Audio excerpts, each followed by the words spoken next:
Sanibona, phinde ngilibikelele nje ngaleli thuba ngalomzuzu ngaleli hora.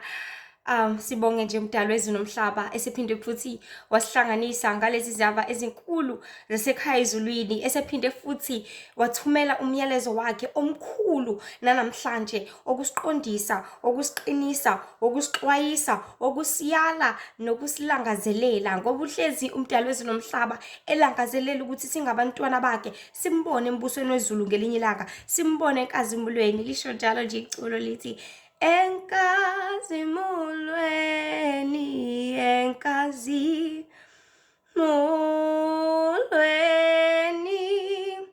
enkazimulweni, ngiyathanda ukumbona enkazimulweni. Yazi, akhuluma iqiniso, akekho ongathandi ukumbona enkazimulweni, akekho ongamlangazeleli uKristu, elangazelela ukuthi uma esembona ngelinye ilanga ajabule ngaye, ambuke amncome athi umuhle mntwana wami, ambuke amncome athi ngizokulanda ngikise ekhaya ezulwini. Ngoba isho njalo incwadi kuJohn 14 uthi inhliziyo zenu zima zingakhathazeki, kepha kholwane ngokuba ekhaya likababa kunezindlu eziningi. Ukube bengenjalo bengiya kunitshela ukuthi ngiyakunilungisela, futhi nanxa nginilungisela indawo ngiyobuye ngize nginibuyisele kimi, ukuba lapho ngikhona nibe khona nani. Sonke silangazelela ukuthi mebuya uKristu lapho ekhona sibe khona nathi, ngoba kuningi okusikhathazayo lapha emhlabeni. That is why lamazwi ehlezi ewadlulisela kithi ukuthi cha, ningakhathazeki, let not your hearts be troubled. Let not your hearts be troubled. Singalinge sadedela inhliziyo zethu zakhathazeka. Kanjani? Singakwenza kanjani lokho? Sidedele ikhathazeka inhliziyo zethu ekhona umdali wezulu nomhlaba nethuba elingqayizivele, ekhona uJesu Kristu nawo konke okuhle angasinikeza kona, asabela kona, asethembisile kona, futhi ahlezi elangazelela ukuthi asinikeze kona ngaso sonke isikhathi. Inqobo nje bantu bakaNkulunkulu ukuthi yithi ekumele sikwamukele lokhu uKristu asinikeza kona, yithi ekumele sikusebenzise ngendlela efanelekile ezoba usizo kithi, yithi esihlezi sibalekela yena, yithi esihlezi amabandla bekiwe for people to come and learn ngoNkulunkulu. But wena odlulayo ibandla ngosuku lokukhonza udlula uhambe endaweni zakho, wena odlula iBhayibheli lapha libekiwe kubhaliwe ukuthi lu150 unawo 500 ephaketheni, uthi hayi le mali ngifuna ukuthenga ukuthi nokuthi nokuthi, uthenga ezinye izinto eziphelayo. Mhlasimbe nje uthengani? Uthenga ama-chips, uthenga zonke lezi zinto ezizophela manje. Kodwa leya ncwadi leyana iqukethe iqiniso lokuphila okungunapha wakho kudingwa nguwe muntu kaNkulunkulu. Uwena okhethayo ukuthi kule video lena ezokhuluma iqiniso ibhaliwe ukuthi ithuba lokusindiswa. Uyazi ukuthi ulidinga kangakanani ithuba lokusindiswa? Uyazi ukuthi udinga kangakanani ithuba lokuthi wazane noKristu? Uyazi ukuthi udinga kangakanani ithuba lokuthi ubone umbuso wezulu ngelinye ilanga? But le video le ithi ibhaliwe ukuthi ungazimosheli ithuba lokusindiswa, uvela uyidlule nje kanjalo wena. Ulangazelela kwasemhlabeni, ulangazelela kwasenyameni, ulangazelela ongekusiza, ulangazelela okudlulayo. Kukhona uKristu akubekele kona okuzoba usizo kuwe. So ngaso sonke isikhathi bantu bakaNkulunkulu engifisa ukukuveza konke ukuthi ithuba hlezi likhona, uhlezi unikeziwe. And this is the message for these days, umyalezo wethuba, umyalezo wesikhathi, umyalezo we-opportunity. We must be opportunists, abalangazelela ithuba langampela. Singabantu lapha emhlabeni sihlezi siwakhalela amathuba ngaso sonke isikhathi. Ithuba lokuthola umsebenzi ngiyalidinga Nkosi yami. Ithuba lokushada Nkosi yami ngiyakhalela. Ithuba lokuthola umntwana. Ithuba lo1 lo2 no3. Maningi amathuba ehlezi siwakhalela singabantu. But yazi uthi ulikhalela lelo thuba, you do something about that. Uthi ulikhalela ithuba lomshado, you go out there uthi umushela owesifazane. Uqomo uwenzela ukuthi at least mhlawumbe oyedwa uzongicela umshado. owesilisa uhamba ushela uthi ubheke ukuthi okay mhlawumbe oyedwa engakulungela ukuba unkosikazi. Why? Because uyakutshengisa ukuthi leli thuba ulilangazelela kangakanani ngezenzo zakho. Ithuba lokuthi ngithola umsebenzi wenza njani? Uyaphuma ukhiphe ama-CV akho. Uyaphuma uspende imali yakho because utshengisa ukuthi ulilangazelela kangakanani leli thuba lokuthi ukwazi ukuthola lokhu okudingayo. Udingani? Udinga imali. Uyakutshengisa lokho mhlasimpe ushoda ngemali yokugibela kusasa. Wena ngeke uzuhlale wazi kahle ukuthi ngigibela ngo-4 ekuseni akekho umuntu engizongomgqongqozela ngo-3 but usukuma manje ngayizolo. Whether yakomashonisa yakomakhelwane emndenini or whoever omdingayo noma umthembayo ngaleso sikhathi. But utshengisa ngezenzo zakho ukuthi leli thuba ngilidinga kangakanani. Le mali ngiyidinga kangakanani. Izenzo zakho etshengisa lokho umuntu kaNkulunkulu. But the question that I want to raise today ukuthi izenzo zakho zikutshengisa ukuthi udinga kangakanani leli thuba lokusindiswa. Ngabe zimtshengisa kangakanani uKristu ukuthi uyamdinga. Sorry. Xolele kakhulu ngalokho. Zimvezela kangakanani umdalo wezulu nomhlaba ukuthi umdinga ngale ndlela.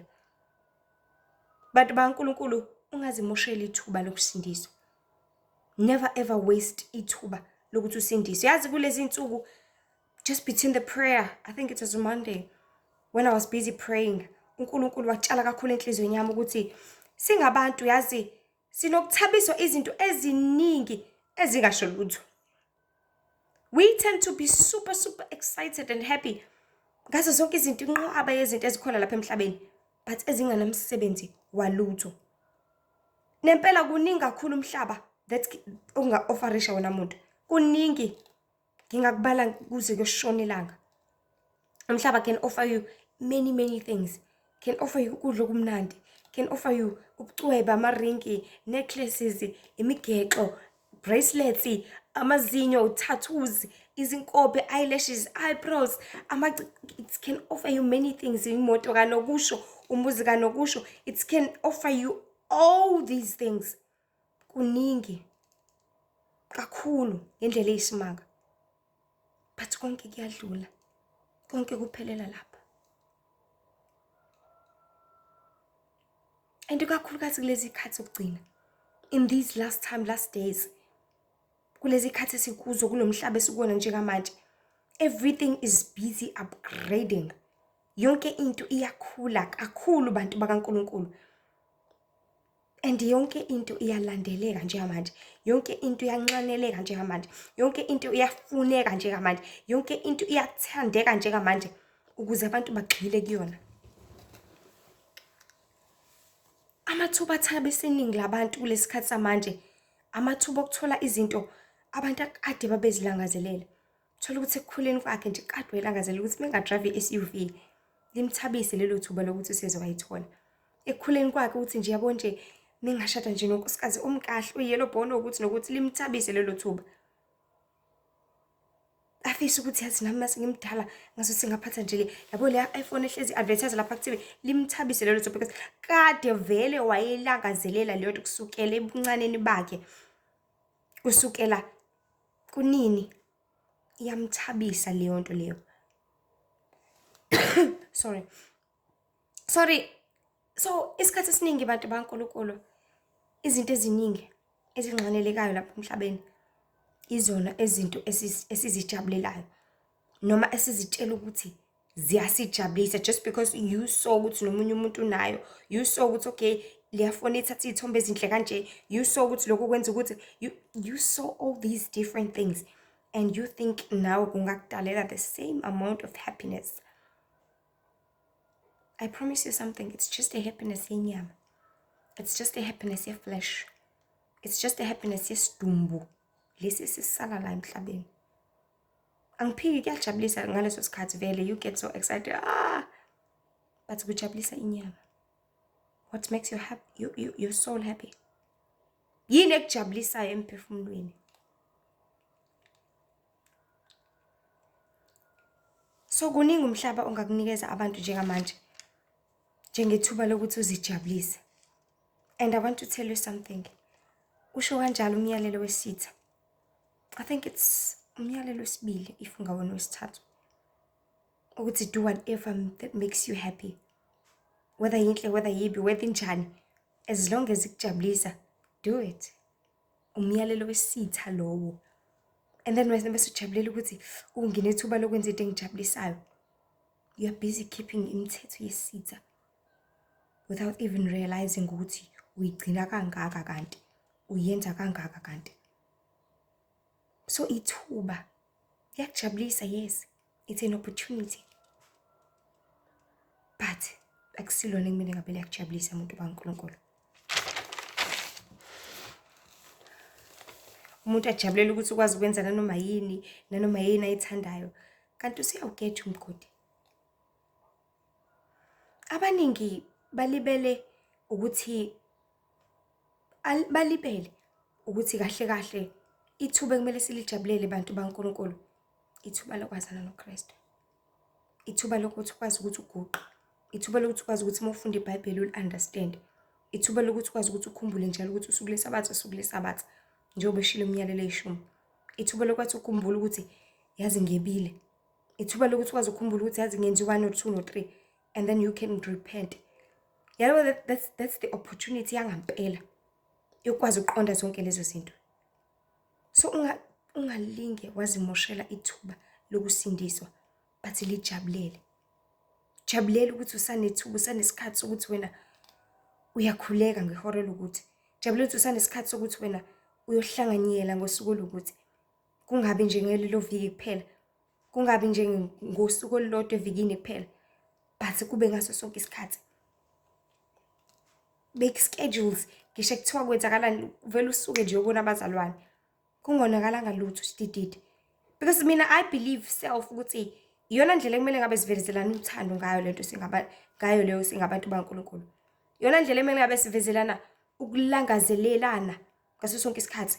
Ukuthi kancane sihlangane, kancane sibumbane, kancane sithandane, kancane sisizane, kancane umbuzo impilo, kancane ukwenzakalani, kancane you know, drawing all that kind of information, sibumbane singabantu, iyona ndlela singavezelana ngayo uthando leyo. Not ukuthi kumele sithandane makuhlangane ngemali kuphela, makukholiwe cha. Ngokufika nje ekhaya, hawu nisa right, hamba kahle. Hawu Nkosi yami, yazi enkonzweni leli viki, umfundisi ave khulumile kahle amazwi. Yazi umfundisi kuleli viki, yazi ave ngishayile lawa amazwi. Yazi ngampela kumele sisize, yazi ngampela lezi khathi ugcina, yazi ngampela qede lapho ukukhuleke bese uyahamba. That's it. Kwaphela nya. That is what is important. Yona kuphela kubalekile kulesikhathi siphila kuso. Because ithina sinenhlanhla ngalelo thuba leli sanikezwe lona. Ithina sanenhlanhla ngalesi sikhathi sanikezwe sona ukuthi sikwazi ukwenza konke lokho. Because singawathakasela ngampela amathuba azo zonke izinto ezikhona lapha emhlabeni. But asingathokoziswa into ezosenza sibalekelane noKristu. Because mhlazane safa abantu baNkulunkulu singenaye. Konke lokho kuyosiza ngalutho. Nihlezi nazi niqonda futhi ukuthi into umuntu emjabulisayo uyayilangazelela, uyayilandela. That is why kubalekile ukuthokoziswa kukaNkulunkulu. Because whatever that makes you happy, you follow it. Ujatshuliswa yini le ntombazane uyayilandela. Ujatshuliswa yini le movie uyayifuna, uyayikhokhela. Ujatshuliswa ukubuka ama movie Netflix uyawukhokhela uNetflix. Ujatshuliswa uShowmax uyawukhokhela uShowmax. Ujatshuliswa ukuhlala nabantu uyahamba uhlala nabo. Ujatshuliswa ukufunda incwadi uyayithenga uyayidownload. Whatever ekujabulisayo uyayigijimela, uyayilangazelela, ukhipha konke onakho. Imali yakho yokugcina ungayikhipha because this makes you happy. Because lento le ikhipha ingaphakathi lakho, ikugumba ukuthi wena ongubane ulangazelela ufuna ini. Bese uyafinyelela lapho uthanda khona. So bantu baNkulunkulu, umuntu into emjabulisayo uyayilandela ilangazelele futhi ayenze njalo. Yikho uJesu ethi lapho kukhona khona ingcebo yakho nenhliziyo yakho ilapho. Wherever there is ingcebo yakho, inhliziyo yakho ilapho. Because ingcebo bantu baNkulunkulu, it's not imali, but ingcebo injabulo. Why? Because ngoba ngisho ungathi ingcebo imali vele yokwenzana, angithi yokuthenga yonke into ekujabulisayo. That is why abantu abaningi uthola ukuthi mhlawumbe akanawo umndeni, mhlawumbe akanawo abantu asondelene nabo, noma abantu ahlezi ngaso sonke isikhathi esoshesa nabo, but ungumuntu ohlezi yena imali this, imali that. Injabulo yakhe uyayithenga, injabulo yakhe ilele emalini. Akanayo unkosikazi engaze ayothenga ama-prostitute, usesebenzisa nayo ingcebo yakhe to go and buy some happiness for himself or herself. Ingcebo yakhe isemalini.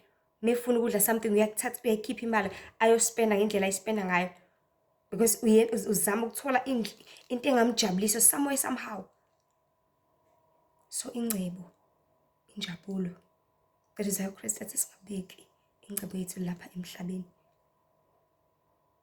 ngoba uyazi ukuthi into ekujabulisayo uyayigijimela. So uma sibeka ingcebo yethu izintweni ezilapha emhlabeni, isogijimela zona at the end of the day, solangazelele zona at the end of the day, bese silahlekelwa uyena. Because the most landelela zonke lezi zinto uzilandela uzukhohle. Uthanda imoto yakho uzukhohle, mhlawumbe uzodrive ama-road trip uzudlula isikhathi ukuthi kumele ngabe uyakhuleka. Uzothanda ifoni yakho uzukhohle, usubhizi uscrolla ku-TikTok ama-video whole day, ugcina ungalifundanga iBhayibheli. Because zonke lezi zinto lezi, if sezibhoyile up zakugcwala kakhulu kumuntu, ukuthanda imali, uzoyigijimela kakhulu. Thola usebenza 7 days a week wena, asikho isikhathi sokulala, asikho isikhathi sokuphumula, asikho nesikhathi sokukhonza uJehova. Athi umuntu kumele ngenze njani? Ngiyasebenza. Kumele ngenze njani umsebenzi? Angithi ngibusiswe uNkulunkulu umsebenzi, angithi ngawucela kuyena. I promise you uNkulunkulu bengiyazi akunikeze into ezokwenza uqhelelane naye. Never. Bese uyibiza ngesibusiso leyo nto leyo. Number 1, kuthwalisa kanzima, mhlasimpe uyisigqila. Actually usuke isigqila vele, uyisigqila more mawuzobhiza usebenza kakhulu, ungasasitholi ngisho isikhathi sokukhuleka, sokuphumula. The Lord, umdali wezulu nomhlaba, he worked for 6 days and he rested ngosuku leSabatha. Wasathi ngalolu suku nani niyophumula kanjalo, nani enzani kanjalo. And it's a reminder kithina ukuthi nathi we are out to rest. And deep down, I always say this, akekho umuntu ongakuthanda ukukhululeka, akekho umuntu ongakuthanda ukuresta, akekho umuntu ongakuthanda ukulala. That is why abantu bejabula uma kuyiholiday, athi Nkosi yami angivuki namhlanje, namhlanje ngizoke ngilala kuze kushaye 10, namhlanje ngizoke ngenze ukuthi. Because deep down within yourself uyakulangazelela konke lokho, uyakulangazelela ukuzithola, kuba nokuthula, ukukhululeka. So bantu baNkulunkulu, kuningi ngihlezi ngithanda ukuthi sigqamiselane ngakho, sivezelane kona, sikhayiselane ngakho. Umdali wezulu nomhlaba athanda ukuthi sikwazi. But ngifisa sazi ukuthi asingazimosheli ithuba lokusindiswa, ngoba lilodwa inimeke ladlula, aliphinde libe khona. So uzumosheleka ithuba nje, umosheleka ngokuhlala kakhulu ezintweni zasezweni lezi othi uma uzilangazelela zigcwale kuwena, uthande zona, ebese uyakhohlwa ukuthi kumele usindiswe, bese uyakhohlwa ukuthi kumele unakekele umphefumulo wakho okudlula inyama. So indaba enkulu bantu baNkulunkulu isekuthenini isizathu sokuthi abangalena kwethuna sebeyafisa manje ukubuya lapha, ngoba sebebonile, sebefundile futhi ukuthi konke okwezwe akusizi ngalutho. You know, masungale kwethuna, imoto yakho akusizi ngalutho, right? Imali yakho akusizi ngalutho, hey. Ukudla akusizi ngalutho, yes. Ubucweba akusizi ngalutho. Zonke lezi zinto uyilangazelela uyikhandlekela. Ngomndeni akusizi ngalutho, kwabanga everyone, they just say bye, sobonana kwelisayo. Nothing helps. Kusuke sekulele ekuthenini ekuphileni kwakho wawulibhalaphi igama lakho, whether wawulibhala encwadini yokuphila okuphakade noma encwadini yokufa okuphakade, Revelations 20:15, ukuthi ume khona ongafunyaniswanga elotshiwe encwadini yokuphila, wophonswa echimini lomlilo. So these people sebeyazi, sebebonile ukuthi hayi manzi-useless kangakanani lezi zinto. Sebebonile ukuthi azisizi kangakanani ngale kwethuna. Ngoba manje imiphefumulo yabo iyona-ke sekucaca ukuthi ubekade usebenzelela kangakanani. Ubekade sindisiwe yini? Ubekade hlengiwe yini? So these people sebebonile ukuthi akusizi ngalutho. Kuphela kumosha isikhathi uze ulahlekelwe ithuba lokusindiswa nokuhlenga elihamba lingaphinde libuye. Njengamanje sebekufisa yazini, sebefisa ukuqala maphansi. Sebefisa ukubuyela emhlabeni. Sebefisa ukuzalwa kabusha kodwa akusenzeki. You know, in places like, for an example, mhlawumbe ubizele for an interview. Unikeze ithuba to prepare yourself. Prepare anything. Uzazi wena, wazi ngecompany, wazi zonke lezi zinto. Wena ungaprepare, ungakulungisi. Uthi hayi ngizobona phambili. Uthi usuyafika phambili. Yonke le mibuzo le abadutshelwe ngayo ukuthi prepare this and that and that. Usuthi uyafika hawe ma, kwabuza le mibuzo lena angiprepayanga. Sebekubuze bakubuza wabheda. Bese uthi hawe ma siyacela uqala amaphansi Nkosi yami. Ngiyacela sengizowenza kangcono. So you had the opportunity. And the opportunity iba once. Iba yodwa. Ayiphinde ibe khona enye bantu baNkulunkulu. That is what's important. Kumele sik-understand, sik-underline ukuthi liba lodwa ithuba. Yabo lelo kuphila ilona lodwa. Alikho elinye futhi asoze laba khona. So ungazimosheli ithuba lokusindisa. So as I was saying, sebefisa nje manje, sebefisa ukuthi engathi bengabuya emhlabeni bezozalwa kabusha. Kodwa akusenzeki. Ebese uKristu Nkosi yami ayicacise le ndaba encwadini yaJohn 3. Lapho uNicodemus embuza ukuthi ngingenze njani ukuze ngibone umbuso wezulu? Ngingenze njani ukuze ngihlengwe? Wathi uKristu kuzomela ukuthi uzalwe kabusha. Athi kanjani? Athi ngamanzi nangomoya. So uyabona ukuthi izulu noKristu, they did give the opportunity yokuthi usindiswe. Balethile ithuba lokuthi uzalwe kabusha. Leli njengamanje sebelifisa selingasekho. But wena okhona lapha emhlabeni, you are given an opportunity yokuthi ungakwazi ukuthi uzalwe kabusha.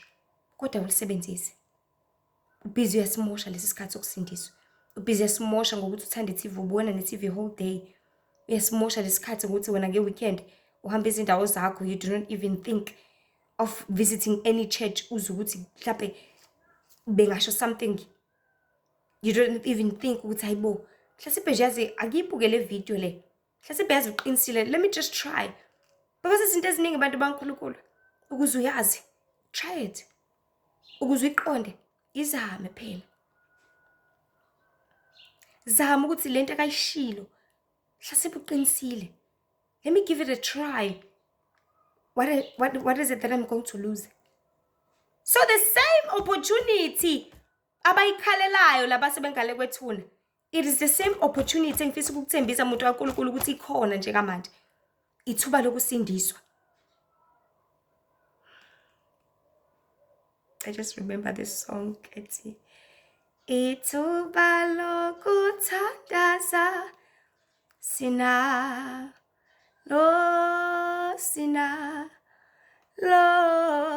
ithuba lokuthandaza. Yokuphelela leli thuba lokuthi ukwazi ukuthi uguqe ngedolo lakho uzinxusele enkosini. Baningi abalifisayo ukuthi yazi kube mina ngiyakwazi ngabe ngiyakhuleka. Bangale kwethuna babhizi bayabheka bathi hey kube lo uyazi ukuthi leli thuba lela limoshayo liyingqayizivele vele kangakanani, likhulu kangakanani, ngaba kanimoshi kanje ngabe yalisebenzisa because mina sengiyazi. Umuntu wakini lo fika kwini, lo fika kuwe ebusuku ephushweni athi ulambile uyagodola. Ingoba akasenalo ithuba. Many would come becela izinto eziningi because bacela ngoba abasenalo igunya, abasenako bona. So bacela kulaba abasenako. So wena unakwenza njani uyakumosha? Kristu umshaya ngalo ithuba lokusindisa ebusweni, umshaye ngalo. Uthi awunendaba kangakanani, umtshengise ukuthi the unfortunate part ukuthi yazisola ngelinye ilanga. So nale thuba uKristu labelile lokuthi umuntu asindiswe. uKristu livezile. The only thing ekumele uzibuze yona wena ukuthi ngiyenze njani ukuze ngibone ubusizo, just like uNicodemus. And then mase usuyibuzile wayithola impendulo, take it and use it please. Because mekela phela uzozisola. So abantu abaningi basaphilela ukujabulela amathuba izinto ezingena snacks. Jabulela ithuba lokuthi wena une TV ngqovu ya 60,000 ene DStv premium. Le kwenza uhlale nomndeni wakho uyoshintsha ama-channel enqwaba phela maningi angithi. Khokha ba 900,000 rand, I'm not sure. Ujabulela ukuthi yo mina ngine-TV engaka. That's what makes you happy. Ngiyakuthembisa kungengoba ijabulisa leyo nto leyo. Ijabulisa inyama nje kuphela. Umphefumulo wakho is hungry for God. Umphefumulo wakho ulambele uJehova nje kuphela. Awunendaba nazo zonke lezi zinto because uyazi ukuthi izinto ezasenyameni eziguguza lelizwe esisale emathuneni. Umphefumulo wakho uma ungazalanga noJehova uzolahlwa nawe. Yabo mase usufile ufana nomuntu osuyilahlile imali yakhe ngithi. Ufana nomuntu osulahlile umuzi wakho, usukulahlile konke okwezwe. It's unfortunate ukuthi noKristu uzokulahla kanjalo ngelinye ilanga ngoba wena umlahlile ngithi. Uthandile lokho ongasho lutho. So mase zilahla zonke lezi zinto nawe included, nawe uzolahla khona lapho. So ngiyengizwe nje isikhathi esiningi yazi kubantu abaningi abangenako ukuqonda okunjalo ukuthi izinto eziningi umuntu uzenzela yena. So especially when it comes to umsebenzi waNkulunkulu, mhlawumbe it's either prayer meetings or wezovangelo or ukuhlangana nje ngezindaba ezinkulu zombuso wezulu. Athi umuntu Nkosi yami ngiyaxolisa. Yo ngisamatasa azaxolise ngempela. Athi ungadini bandla umuntu kaNkulunkulu, athi ungadina. Asho zonke lezi zinto ayishoyo. And I hope like yazi kuba uyazi ukuthi lokuxolisa lokho kumele ngabe udirect kuyena. They should be saying sorry to themselves. Why? Because kahle uzidicilela yena phansi. Uzimoshela yena ithuba lokwazi iqiniso, ithuba lokuthola umyalezo wasekhayizulwini, ithuba lokukhuleka, ithuba lokwazana noNkulunkulu. Uzimdicilela yena phansi. Kufana nani? Kufana noma mhlasimpe eclinic or anywhere usulinde ulayini omude ulinde ukuyobona udokotela. Kuthe kuntambama usuzongena uvele mhlawumbe ukhalele ucingo or whatsoever udidiseke ubambele kushonele nale. Ithi kubamba leyo nto leyo.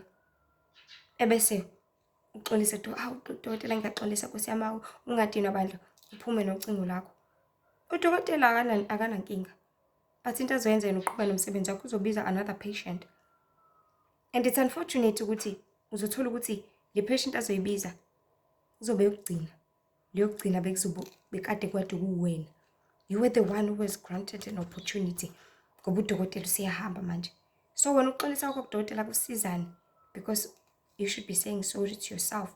Uzozimoshele wena ithuba kudala ulindile, kudala ulangazelele. Ebese kuphela kanjalo.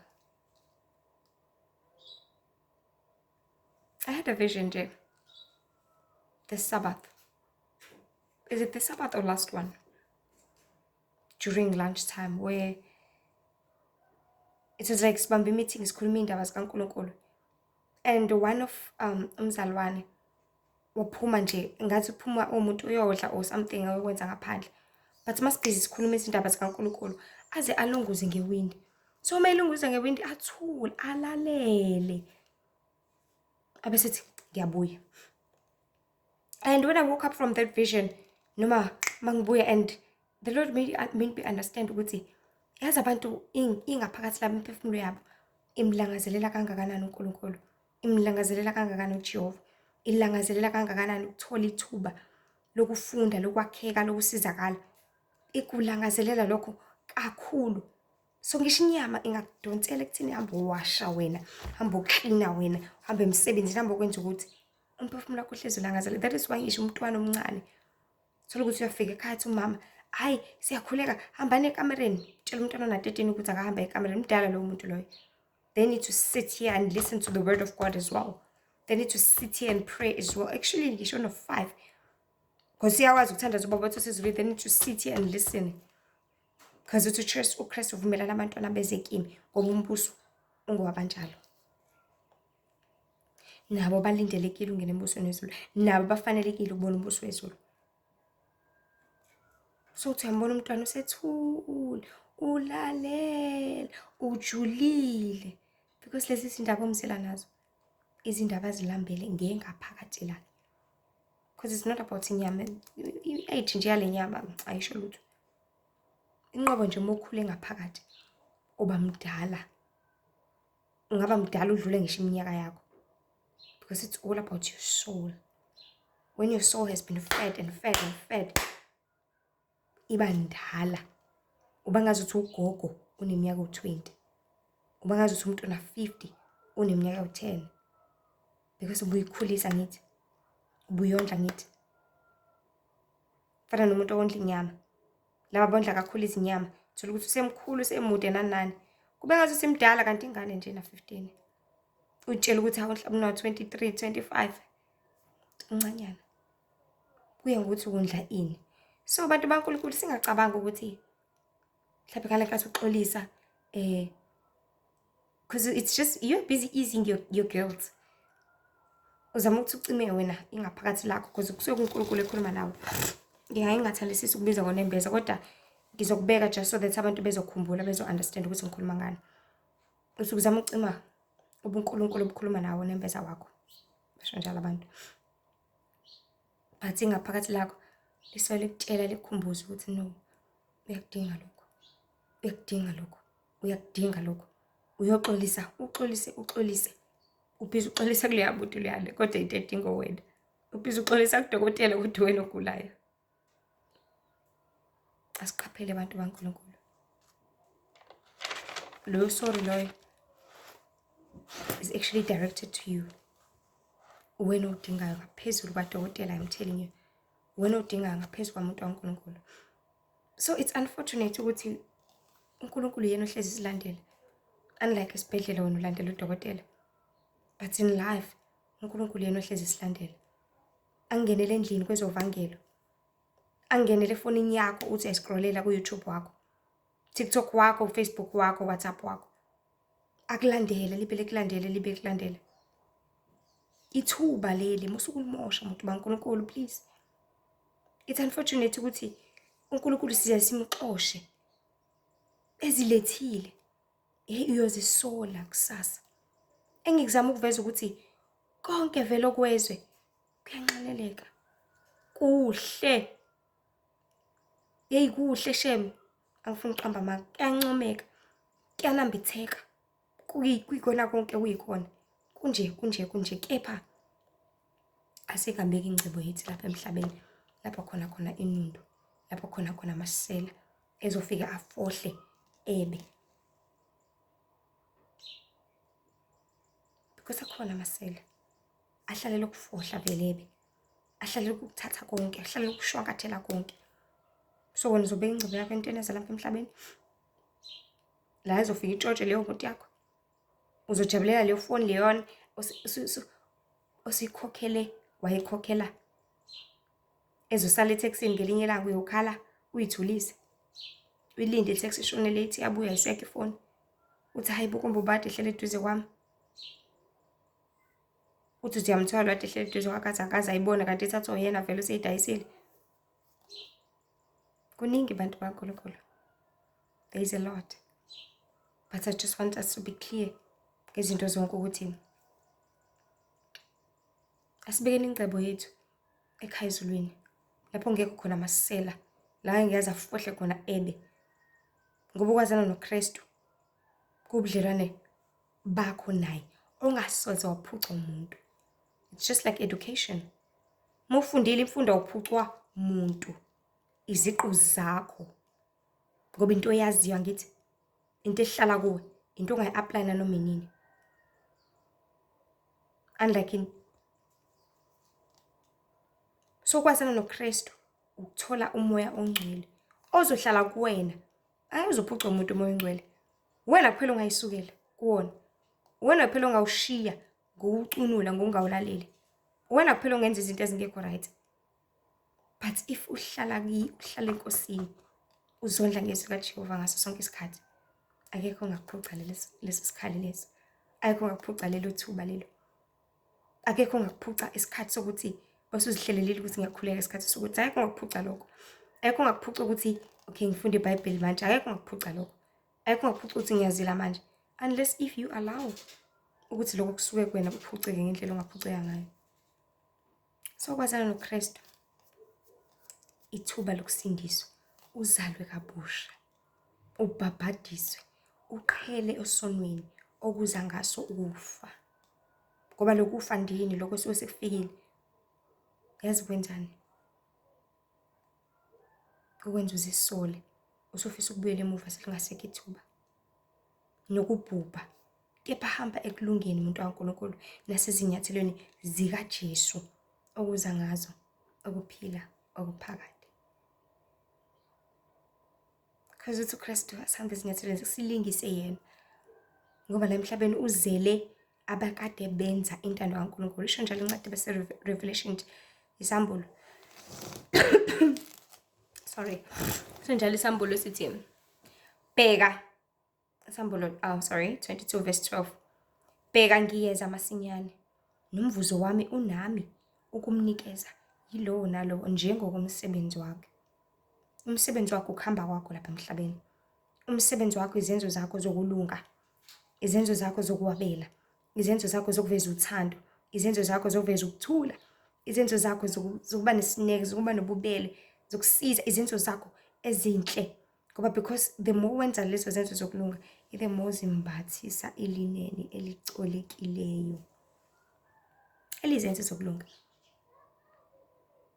So izenzo zakho zikhomba phi? uKristu meza lapha emhlabeni. Uzokubona ngani? So bantu baNkulunkulu, kuwona bonke amathuba angakuthabisa. Asithokozele ithuba lokusindiswa. Asithokozele ithuba lokukhuleka. Asithokozele ithuba lokufundiswa. Because baningi abalifisayo leli thuba. I promise you. Alikuthabise, likujabulise. Because the more likujabulise, the more uzokulangazelela. Kujabulela ukuthi ngizofunda iphi incwadi namhlanje. Kujabulela ukuthi sekusikhathi sokukhuleka ngiyokhuluma nobaba ubike yonke into ofisa ukuyikhuluma noJehova umdali wezulu nomhlaba.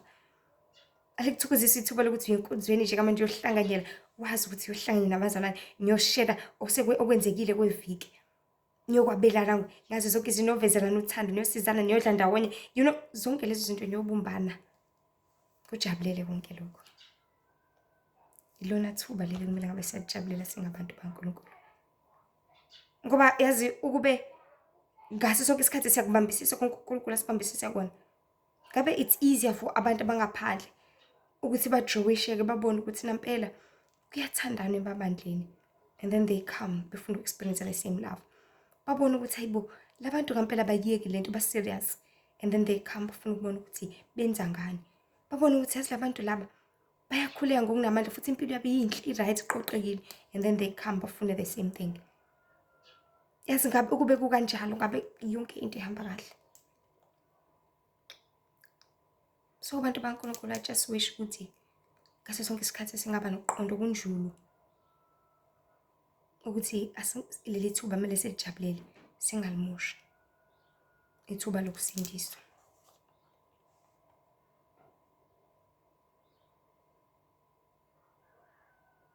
Phinde sikubeke kakhulu enhlizweni zethu ukuthi leli thuba likhulu kangakanani. Khona solithabela. Because into moyijabulela uzoyisebenzisa. If into wazi ukuthi ibaleka kangakanani, uzoyisebenzisa. You will use it because you know how important it is. Uyazi ukuthi idatha libaleka kangakanani lizophela. Uyalisebenzisa. Ubona ukuthi halizophela ebusuku, uzuhlale. Uhlale ukuthi usebenzise lingaze laphela lelo datha because uyazi ukuthi libaleka kangakanani. Ngikutshela ngethuba lokusindiswa ke manje lizophela ngelinye ilanga. So lisebenzise ulijabulele. Because umuntu ujabulela ngisho i-night bathini i-night surfer, night owl whatsoever. Uzonikeza idatha liqala ngo-12 kuphela ngo-6. Azavuke ngempela umuntu ebusuku. Because uyazi ukuthi lento le inkulu kangakanani. Uyayijabulela. Uyazi ukuthi masha u-6 dudu uphelile ngalo. Nalethuba lokusindisa abantu baNkulunkulu. Asithabele, silijabulele, sililangazelele ngaso sonke isikhathi. Ngoba lake laphela siyozisola. Lake laphela siyolikhalela. Silo umyalezo njalo sinomhlaba. Ake thanda sibe nawo namhlanje ukuthi ungazimoshele ithuba lokusindisa. Ungajabuleli izinto zalelizwe eziphelayo, ezidlulayo. But sebenzisa leli thuba. Ulijabulele, ulithakasele. Ulisebenzise ngokunamandla. Ulisebenzise lisakhona. Ulisebenzise lisangasebenziseka. Ithuba lokuthi wazana noKristu njengenkosi nomsindisi. Ithuba lokuthi ubhabhadise kusemanje ungene emanzini emfuleni ohambayo. Uhlenge zonke izono zakho. Ithuba lokuthi ufunde izwi. Wazi ukuthi yiphi intando kaNkulunkulu, yiphi okuthandekayo enkosini. Uzibuze each and every day ukuthi ngingenza njani ungene embusweni wezulu. Ngiyakuthembisa uNkulunkulu uzokuphendula. The reason why ufikele leyo video leya, if uvele nje uthi ungena ku-YouTube uvele pop up yona, uthi ungena ku-TikTok pop up yona, uthi ungena Facebook pop up yona. It is because ingaphakathi lakho kade limcela uNkulunkulu, limlangazele lithi Nkosi, ngiyafisa nami ukusinda nokuhlengwa. Nayo ke impendulo yakho. Nkosi ngiyafisa ukusinda nokuhlengwa. Angqongqoze leyo sithunywa saNkulunkulu ekhaya lakho. Bese wenze njani ngezinkanuko zenyama bese uyamxosha? Ngezinkanuko zenyama ubumatasa? Ngezinkanuko zenyama wenza kuphi? Ngifisa ukuthembisa kona ukuthi ungazimosheli wena leli thuba. Ngoba ngokunimosha wena leli thuba uyozisola. Yonke into ilele kuthina. Because yonke into sinikiwe yona kithi. Yonke into sabeliwe yona kithi. But kulala kithi ukuthi sisebenzisa kangakanani. Kulala kithi futhi ukuthi siyimosha kangakanani. If you have been given more and more, ukumosha wena oba senkingeni ekugcineni kosuku. If unikeziwe izinto eziningi ezifanele ukuthi zikwanelise, but wena ungakusebenzisi lokho. The unfortunate part ukuthi asikho isikhathi esingadluli yazi. Lo 11 o'clock manje ngamanje uyadlula and awuphinde ubuye. Yabo le 6 o'clock wasekuseni udlulile, it will never come back. 3 o'clock wantambama lo plan mhlambe uzokwenza u1 no2 no3 wangakwenza uzodlula, it will never come back. So leli thuba namhlanje nasi isimemo sokusindisa. Isaiah 55 isimemo sokusindiswa. Uthi Isaiah lapha yana uNkulunkulu, wenina nonke enomileyo wozani nithenge ngaphandle kwemali. Nichithelana imali yenu kukho kunganelisiyo na? Wozani nithenge iwayini nobisi. Ongabizwa imali, ongafuna isenti lakho, but kufuna ukuthi nje uzinikele enkosini. Verse 6 mfune imjove senokuthola nimbizo ziseduzane. What I want to emphasize ukuthi mase sengasekho leli thuba. Ukhala kwakho suke ngasasizi ngalutho. Ukhala kwakho suke ngase sizolibuyisa lela thuba. No, it's never come back. That is why ngithi singalimoshi abantu baNkulunkulu. Bathi sisebenziseni ngoba sinikiwe lona. Laba bafisa njengamanje bafisa ukuzalwa kabusha ekutshela. Bathi abasakwazi. Wena usala usangazalwa kabusha. Ongena emanzini. Usangazalwa kabusha. Ngokwamkelisa umoya kaNkulunkulu ozokhola indlela zonke ukusiza. Nkosi benani nibusise kakhulu. Ningakhohlwa ukuthi uNkulunkulu uyasizonda isono. uNkulunkulu uyabuthanda ubungcwele. Sacela nje idlulise imiyalezo kwabanye bathola ukusindiswa nokuphulukisa. Ezinye izinkundla zokuxhumana zikhona uTikTok where there are short 10 minute clips. Ulihlithemba khona. Kube uInstagram lihlithemba Wendy with I Mzobe. And Facebook ulihlithemba Mzobe where there's writings and short 10 minute clips wama videos as well. Nkosi nje benani nibusise kakhulu. Ningalimoshi ithuba lokusindisa lisakhona. Amen.